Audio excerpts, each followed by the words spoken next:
Hi കൂട്ടുകാരെ, welcome back to our channel. എല്ലാ കൂട്ടുകാർക്കും പുതിയൊരു വീഡിയോയിലേക്ക് സ്വാഗതം. ഇന്ന് നമ്മൾ നോക്കാൻ പോകുന്നത് 1ാം ക്ലാസ്സിലെ വാർഷിക മൂല്യനിർണ്ണയം 2024-25 വർഷത്തെ ഉത്കൃതനം ഇൻ്റഗ്രേഷൻ്റെ ഡേ 3 മൂന്നാം ദിവസത്തെ ക്വസ്റ്റ്യൻ പേപ്പറാണ്. ഓക്കെ, അപ്പോൾ നമ്മൾ ഡേ 1ഉം ഡേ 2ഉം കഴിഞ്ഞു. ഇനി നമുക്ക് ഡേ 3 ആണല്ലേ. അപ്പോൾ നമുക്ക് എന്തൊക്കെയാണ് ഈ ഒരു ക്വസ്റ്റ്യൻ പേപ്പറിൽ വന്നിട്ടുള്ളത് എന്ന് നോക്കാം. ഇത് HS അറ്റാച്ച്ഡ് ആയിട്ടുള്ള സ്കൂളുകളിൽ ഈ വർഷം നടന്നിട്ടുള്ളതാണ്. അപ്പോൾ ഏകദേശം ഇതേ മോഡലിൽ തന്നെ ആയിരിക്കും കൂട്ടുകാർക്കും എക്സാം വരുന്നത്. ഓക്കെ, അപ്പോൾ നമ്മുടെ പ്രവർത്തനം 10 മുതലാണ് ഇവിടെ തുടങ്ങുന്നത്. വായിക്കാം, പാടാം, എഴുതാം എന്നതാണ് ഒന്നാമത്തെ പ്രവർത്തനം. പൂവിനെ കുറിച്ച് പാടും. ഇവിടെ പൂവിനെ കുറിച്ചുള്ള ഒരു പാട്ടാണ് തന്നിട്ടുള്ളത്. നമുക്കൊന്ന് പാടി നോക്കാം. പല നിറത്തിൽ ടിയ ടിയ, പല മണത്തിൽ ടിയ ടിയ, വണ്ടിൻ്റെ കൂട്ടുകാർ ടിയ ടിയ, ചെടിയിൽ വിരിയുന്നു ടിയ ടിയ. ഇതാണ് തന്നിട്ടുള്ളത്. ഇനി ഇവിടെ ചോദിച്ചിട്ടുള്ളത് പൂമ്പാറ്റയെ കുറിച്ച് എഴുതാനാണ് പറഞ്ഞിട്ടുള്ളത്. അപ്പോൾ നമുക്ക് എങ്ങനെ എഴുതാം കൂട്ടുകാരെ പൂമ്പാറ്റയെ കുറിച്ചിട്ട്? ഇതേപോലെ തന്നെ നമുക്ക് എഴുതാവുന്നതാണ് അല്ലേ.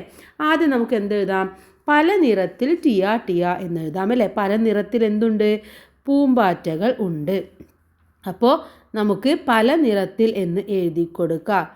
പല നിറത്തിൽ എന്തെഴുതാം? ടിയ ടിയ, പല നിറത്തിൽ ടിയ ടിയ. ഇനി എന്തെഴുതാം നമുക്ക്? പല വലിപ്പത്തിലുണ്ടല്ലേ. അപ്പോൾ പല വലിപ്പത്തിൽ എന്ന് എഴുതി കൊടുക്കാം. പല വലിപ്പത്തിൽ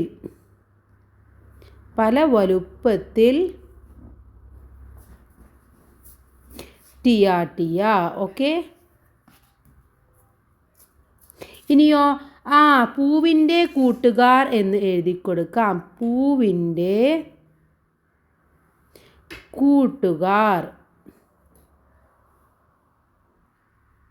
കൂട്ടുകാർ ടിയ ടിയ.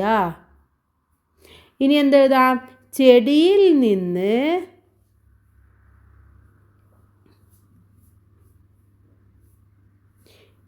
തേൻ നുകരുന്നു ടിയ ടിയ. ഓക്കെ, അപ്പോൾ ഇങ്ങനെ നിങ്ങൾക്ക് ഈ പൂമ്പാറ്റയെ കുറിച്ചിട്ടും എഴുതി കൊടുക്കാവുന്നതാണ്. പല രീതിയിലും എഴുതാം. എന്തൊക്കെ എഴുതാം? പുഞ്ചിരി തൂകും ടിയ ടിയ, ഡാൻസ് കളിക്കും ടിയ ടിയ എന്നൊക്കെ നിങ്ങൾക്ക് എഴുതാവുന്നതാണ്. ഓക്കെ കൂട്ടുകാരെ, ഇനി അടുത്ത പ്രവർത്തനത്തിലേക്ക് കിടക്കാം. പ്രവർത്തനം 11 ചിത്രങ്ങൾ. ഇവിടെ എണ്ണി എഴുതാമെന്നാണ് പറഞ്ഞിട്ടുള്ളത്. അപ്പോൾ നമുക്ക് ഓരോന്നായിട്ട് ആദ്യം എന്ത് ചെയ്യണം? എണ്ണി നോക്കണം. ഓക്കെ, അപ്പോൾ നമുക്ക് ഓരോന്നായിട്ട് എണ്ണി നോക്കാം. ഇവിടെ ഓക്കെ, ആദ്യം പൂമ്പാറ്റകളെയാണ് ചോദിച്ചിട്ടുള്ളത്. എത്ര പൂമ്പാറ്റകളുണ്ട്? 1 2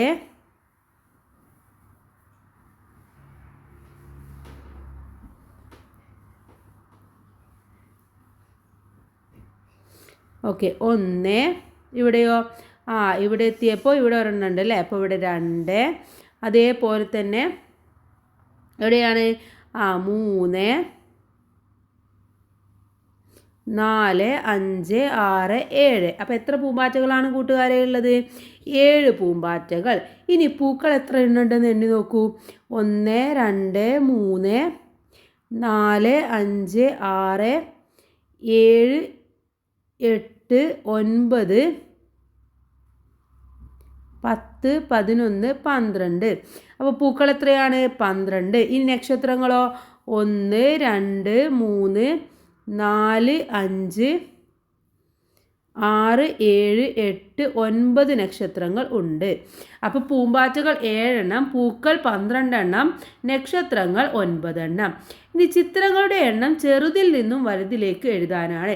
ഇവിടെ 7 12 9. ഇതിൽ ഏറ്റവും ചെറുത് ഏതാണ്? 7 ആണ്. അപ്പോൾ ആദ്യം 7 എഴുതി കൊടുക്കുക. ഇനി 9 ആണ് ചെറുത്. അപ്പോൾ 7 9 പിന്നെയോ 12 ആണ്. ഇനി നക്ഷത്രങ്ങളുടെ എണ്ണത്തേക്കാൾ എത്ര പൂക്കളാണ് കൂടുതലുള്ളത് എന്നാണ് ചോദിച്ചിട്ടുള്ളത്. പൂക്കളുടെ എണ്ണം എന്ന് പറയുന്നത് എത്രയാണ്? 12 ആണ്. നക്ഷത്രങ്ങളുടെ എണ്ണമോ 9 ആണ്. അപ്പോൾ നമുക്ക് എന്ത് ചെയ്യാം? ഈ 12 നിന്നും 9 കുറച്ച് നോക്കാം. എത്രയാണ് കൂട്ടുകാരെ ഉത്തരം കിട്ടുക? 3 ആണ് അല്ലേ. അപ്പോൾ ഉത്തരം എന്ന് പറയുന്നത് 3 ആണ്. ഓക്കെ, 9 കഴിഞ്ഞാൽ 10 11 12 3 ആണുള്ളത്. ഇനി അടുത്തത് നോക്കാം. അടുത്തത് ഫഹദ് വരച്ച ചിത്രം നോക്കൂ. സംഖ്യകൾ ക്രമത്തിൽ എഴുതി പൂർത്തിയാക്കാനാണ് പറഞ്ഞിട്ടുള്ളത്. ഇവിടെ സംഖ്യകൾ എഴുതി തന്നിട്ടുള്ളത് 12, 14, 16. 12 കഴിഞ്ഞാൽ എത്ര കഴിയണം 14ലേക്ക്? 13, 14 അല്ലേ, രണ്ടാമത്തെ സംഖ്യയാണ്.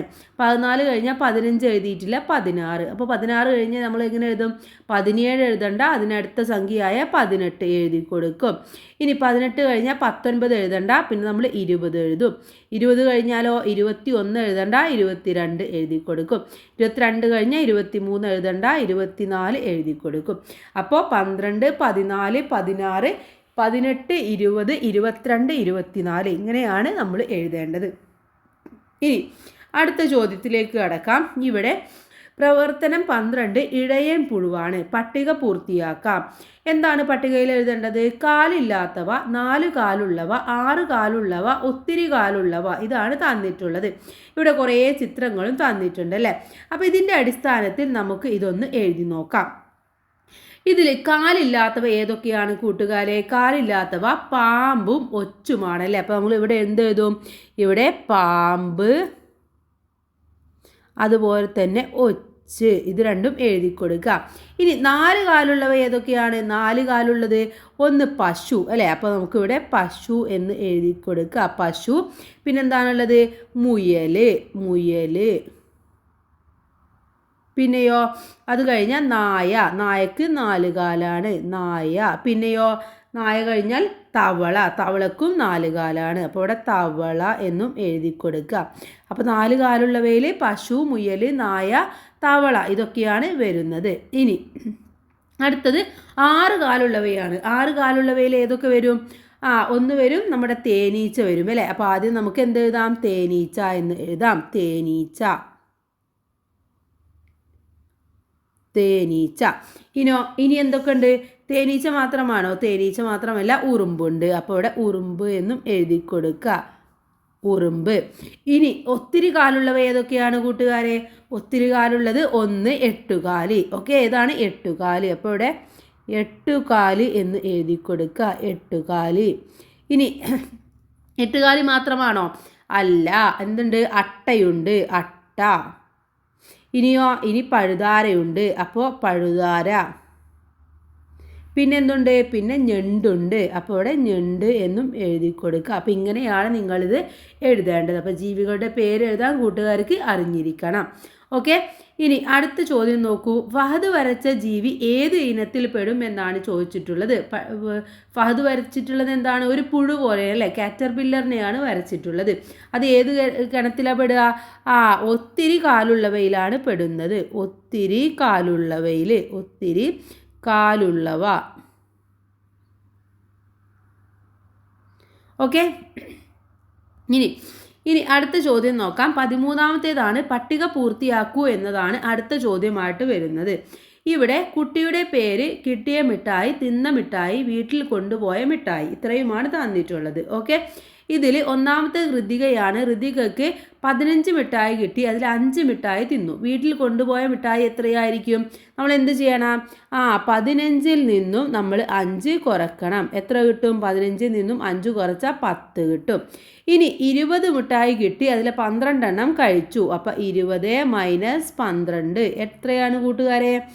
8. ഇനി ആമിനയ്ക്ക് 25 എണ്ണം കിട്ടി, അതിൽ 14 എണ്ണം കഴിച്ചു. 25 മൈനസ് 14 എത്ര കിട്ടും?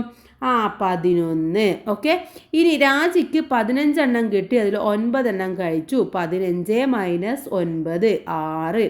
ഇനി സുമേഷിന് 10 എണ്ണം കിട്ടി, അതിലെ 10 എണ്ണവും സുമേഷ് കഴിച്ചു. അപ്പോൾ ബാലൻസ് എത്രയാണ്? 0. ഓക്കെ, അപ്പോൾ ഇങ്ങനെയാണ് ഈ പട്ടിക കൂട്ടുകാർ പൂർത്തിയാക്കേണ്ടത്. ഓക്കെ, അപ്പോൾ ഇത്രയുമാണ് നമ്മുടെ ഈ ഒരു പേപ്പറിലെ ക്വസ്റ്റ്യൻസ് എന്ന് പറയുന്നത്. വളരെ സിമ്പിൾ ആയിട്ടുള്ള ക്വസ്റ്റ്യൻസ് ആണ്. ഓക്കെ, അപ്പോൾ എല്ലാ കൂട്ടുകാരും നന്നായിട്ട് എക്സാം എഴുതുക. എല്ലാവർക്കും A+ തന്നെ കിട്ടട്ടെ. ഓക്കെ, എല്ലാവർക്കും all the best. Thanks for watching.